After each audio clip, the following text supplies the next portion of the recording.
सबका सपना पक्का घर हो अपना। दोस्तों, यह स्लोगन ही नहीं, प्रधानमंत्री आवासीय योजना के माध्यम से भारतवर्ष में रह रहे 1 करोड़ परिवार वासियों के लिए उनके आवास की आवश्यकता की पूर्ति सुनिश्चित करने के लिए, ताकि उनको एक बेहतर जीवन मिल सके और समाज में उनका सशक्तिकरण हो, इस योजना का लाभ ले सकते हैं। चलिए दोस्तों, इस योजना को विस्तार से जानते हैं। नमस्कार दोस्तों, मेरा नाम आशीष कुमार है, लीगल वेयर में आपका स्वागत है। आज बहुत दिनों बाद मैं इस वीडियो को शूट कर रहा हूँ। उद्देश्य ये है, प्रधानमंत्री आवासीय योजना से संबंधित जो भी नए अपडेट्स आए हैं, इस योजना को लेकर जो प्रधानमंत्री आवासीय योजना अर्बन 2.0 है, इसके बारे में आज हम चर्चा करेंगे। चलिए दोस्तों, वीडियो शुरू करते हैं। दोस्तों, आप में से काफी लोग तो यह भी सोच रहे होंगे क्या प्रधानमंत्री आवासीय योजना को पूरी तरीके से बंद तो नहीं कर दिया है, पर ऐसा नहीं है दोस्तों। 9 अगस्त 2024 को कैबिनेट की मीटिंग में इस योजना को मंजूरी मिल गई है। चलिए इस योजना को विस्तार से समझते हैं। दोस्तों, गुड न्यूज ये है कि प्रधानमंत्री आवास योजना अर्बन को कैबिनेट से एक बार फिर मंजूरी मिल गई है। आप में से काफी लोगों का यह प्रश्न था कि प्रधानमंत्री आवास योजना आखिर कब स्टार्ट होगी। दोस्तों, प्रधानमंत्री आवास योजना अर्बन 2.0 को पहले समझते हैं। इस योजना का मुख्य उद्देश्य क्या है? भारत में ग्रामीण व शहरी निम्न मध्यम वर्ग के नागरिकों को आवास प्रदान करने के लिए वित्तीय सहायता प्रदान करना, ताकि वे खुद के घर का सपना पूरा कर सकें, यही इस योजना का मुख्य उद्देश्य है।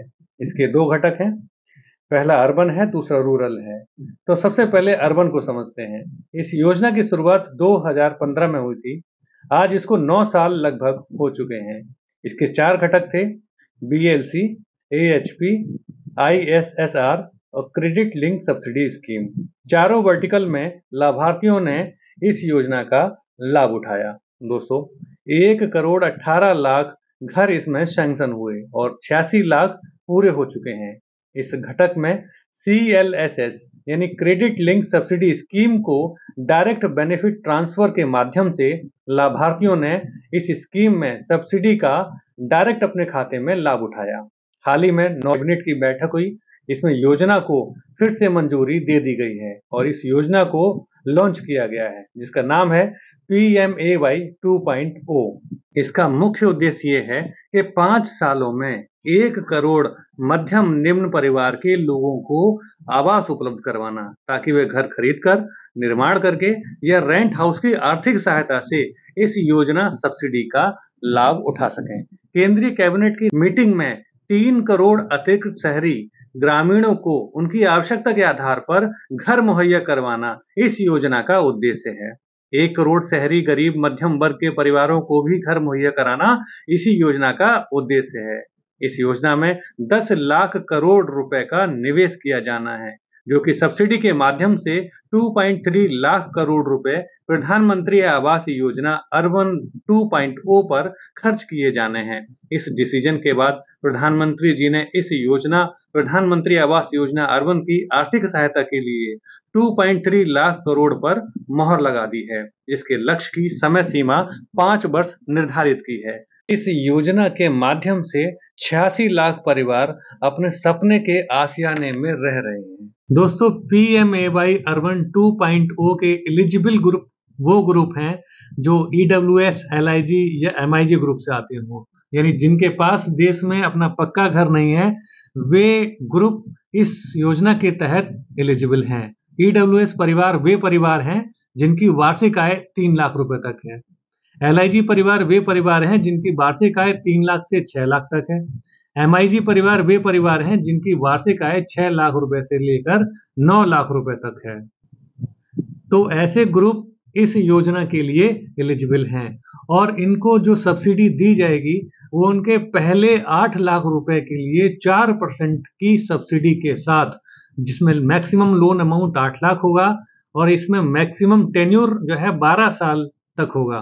तो इनको जो सब्सिडी का इंटरेस्ट रेट लगाया है वो 4% के हिसाब से, जिस घर की वैल्यूएशन 35 लाख रुपए से कम हो और जिनका लोन 25 लाख रुपए से कम हो, यही लोग इस योजना के पात्र हैं। और इनको जो सब्सिडी का अमाउंट है वो 1,80,000 रुपए की सब्सिडी इनको दी जाएगी, जो कि 5 साल के इंस्टॉलमेंट में होगी। अब इसी को कंपेयर करते हुए पीएमएवाई की सीएलएसएस को देखें तो वहां पर जो एलिजिबल अमाउंट था मैक्सिमम वो 2,67,280 रुपए था, जो कि वन ट्रांच में दिया जा रहा था। तो अब उसमें category EWS, LIG 1, LIG, MIG 1 और MIG 2 हुआ करती थी, जिसमें यही सेम रहता था। 3 लाख रुपए तक के परिवार ईडब्ल्यूएस में आते हैं और 6 लाख तक, 3 से 6 लाख तक के LIG में आते हैं और 6 लाख से 12 लाख तक के MIG 1 में आते हैं और 12 लाख से 18 लाख रुपए के इनकम के ग्रुप MIG 2 में आते हैं। तो उनको जो सब्सिडी दी जाती थी वो 6% की कैलकुलेशन के हिसाब से दी जाती थी।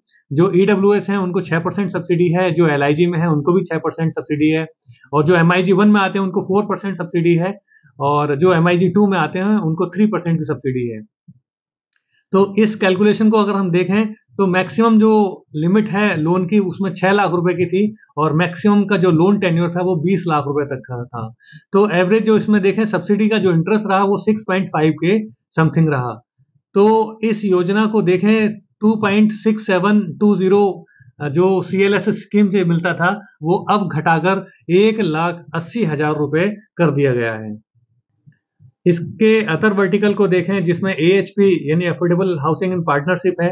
पहले की योजना में 1.5 लाख रुपए तक की इसमें सब्सिडी मिलती थी, जो आज हम इस योजना में 2.0 में उनको 2.5 लाख रुपए पर हाउस के हिसाब से सब्सिडी प्लस एडिशनल 1,000 रुपए पर स्क्वायर मीटर पर यूनिट के हिसाब से इनको एडिशनल दिया जाएगा सब्सिडी के रूप में। इसी क्रम में देखें तो इन सेतु स्लम रीडेवलपमेंट में पहले 1 लाख रुपए का सब्सिडी का प्रावधान था, लेकिन आज जो इस योजना से खत्म कर दिया गया है दोस्तों।